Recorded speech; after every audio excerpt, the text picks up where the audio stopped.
নমস্কাৰ বন্ধুসকল, মই হাতিমে আজি আকৌ পুনৰে আপোনালোকৰ মাজলৈ ফুলকবি খেতিৰ ভিডিঅ' এটা লৈ উপস্থিত হ'লোহি। আজি মৰ্নিঙৰ মুহূৰ্তত এনেকুৱাকৈ বৰষুণ দিছে আমাৰ ফালে, একদম ফুলকবি খেতিৰ অৱস্থা একদম পূৰা বেয়া কৰিছে। তো খেতিয়কে ফাংগিচাইডৰ যিটো ঔষধ সেইটো স্প্ৰে কৰি আছে। তো পুলিবিলাক লগোৱাৰ পিছৰে পৰা একদম পূৰা বৰষুণ আৰু বৰষুণ আজিলৈকে এৰা নাই। লগোৱা ধৰক 4-5 দিন হ'ল, এনেকুৱাকৈ বৰষুণ হৈ আছে আমাৰ খাৰুপেটীয়া এৰিয়াত। ধৰক যদি আগবেলি হৈছে ভাটিবেলি নাই, ভাটিবেলি যদি হৈছে আগবেলি নাই, এনেকুৱাকৈ হৈয়ে আছে নন ষ্টপ। আপোনালোকৰ ফালে বৰষুণৰ গতি কেনেকুৱা আছে আপোনালোকে কমেণ্টৰ মাধ্যমেৰে জনাব। আৰু বৰ্তমান যিটো সময় চলি আছে, এইটো সময়ত আপোনালোকে ফুলকবিৰ গুটি যদি পচাম বুলি ভাবিছে, তেনেহ'লে মই আপোনালোকক কেইটামান গুটিৰ কথা কৈ দিছোঁ। সেইকেইটা গুটিৰ মাজতে আপোনালোকে যিকেইটা পাৰে আপোনালোকে পচাই দিয়ক। তাৰে মাজত এটা প্ৰথমতে কৈছোঁ ছুপাৰ মায়া,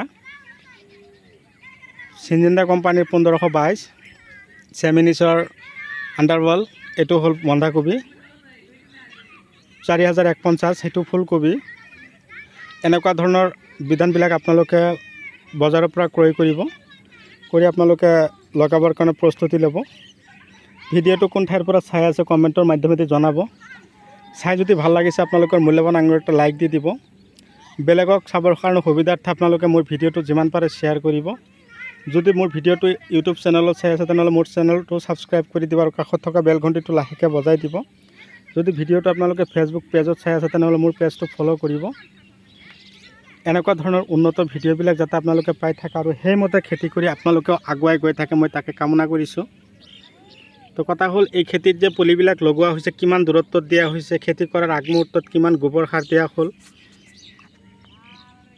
পুলিবিলাক নাৰ্চাৰী আকাৰে যে প্ৰস্তুত কৰা হ'ল, কিমান দিন নাৰ্চাৰীত ৰখা হ'ল, তাৰপিছত কিমান দিন পিছত লগোৱা হ'ল, লগোৱাৰ আগতে ৰাসায়নিক সাৰ কি কি দিয়া হৈছিল। তো আজিৰ এই ভিডিঅ'টোৰ মাজতে আপোনালোকৰ লগত সম্পূৰ্ণ কথাখিনি শ্বেয়াৰ কৰিম। আপোনালোকে স্কিপ নকৰাটোৱে ভাল হ'ব, আৰম্ভণিৰ পৰা শেষলৈকে নিশ্চয় চাব।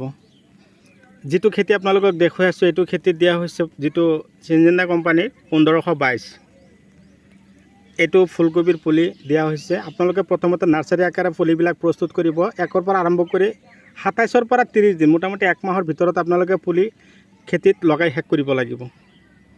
এতিয়া যিদিনাখন আপোনালোকে গুটি নাৰ্চাৰী আকাৰে প্ৰস্তুত কৰিবৰ কাৰণে দিব, সেইদিনাৰ পৰাই খেতিত ধুনীয়াকৈ হাল মাৰিব।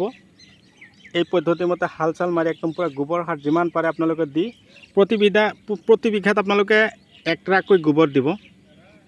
ছুপাৰ ফছফেট 50 কিলো, পটাছ 10ৰ পৰা 12 কিলো, ইউৰিয়া 10ৰ পৰা 12 কিলো আৰু DAP দিব 10ৰ পৰা 15 কিলো দি ধুনীয়াকৈ মোটামুটি 1ৰ পৰা 20 দিন আপোনালোকে মাটি পচাব। তাৰ লগতে যদি আপোনালোকে পাৰে চূণ দিব, প্ৰতি বিঘাত 5ৰ পৰা 7 কিলো চূণ দি তাৰপিছত আপোনালোকে পুলিবিলাক লগাব। এটা পুলিৰ পৰা আৰু এটা পুলি লগোৱাৰ ধৰণটো 17 ইঞ্চি বা 18 ইঞ্চি আপোনালোকে সেইমতে লগাব। লাইন টু লাইন 17 বা 18, পুলি টু পুলি 17 বা 18। নিশ্চয় আপোনালোকে বুজি পাইছে কথাখিনি। তো এই পদ্ধতিমতে যদি আপোনালোকে লগাব পৰা, আপোনালোকৰ খেতি 100% হ'বই। এতিয়া কথা হ'ল, খেতি যাতে পানী জমা নহয়, যাতে ওলাই যাব পাৰে তেনেকুৱাকৈ ব্যৱস্থা ৰাখিব। ওখ আলতীয়া হিউমাছযুক্ত মাটি আপোনালোকে নিৰ্বাচন কৰি লৈ তাৰপিছত লগাব।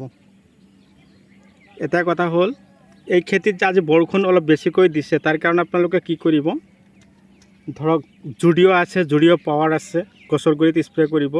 লখন্দি আছে, তাকত আছে। পোকৰ ঔষধ আপোনালোকে একতাৰা, ইকা, ৰিলিক, ডাহাত, ডাষ্টাৰ, এই ধৰণৰ মেডিচিনবিলাক আপোনালোকৰ খেতিত আপোনালোকে ইউজ কৰিব। তো বন্ধুসকল, আজিলৈকে মই এইখিনিতে অন্ত মাৰিছোঁ। পৰৱৰ্তী ভিডিঅ'ত পুনৰাই লগ পাম। এইটো খেতিৰ ভিডিঅ'ত পিছলৈ মই আপোনালোকলৈ আকৌ আপডেট দিম, আপোনালোকে সেইমতে আগুৱাই যাব পাৰিব। তো আজিলৈ এইখিনিতে অন্ত মাৰিছোঁ। পৰৱৰ্তী ভিডিঅ'ত পুনৰাই লগ পোৱাৰ আশাৰ ধন্যবাদ।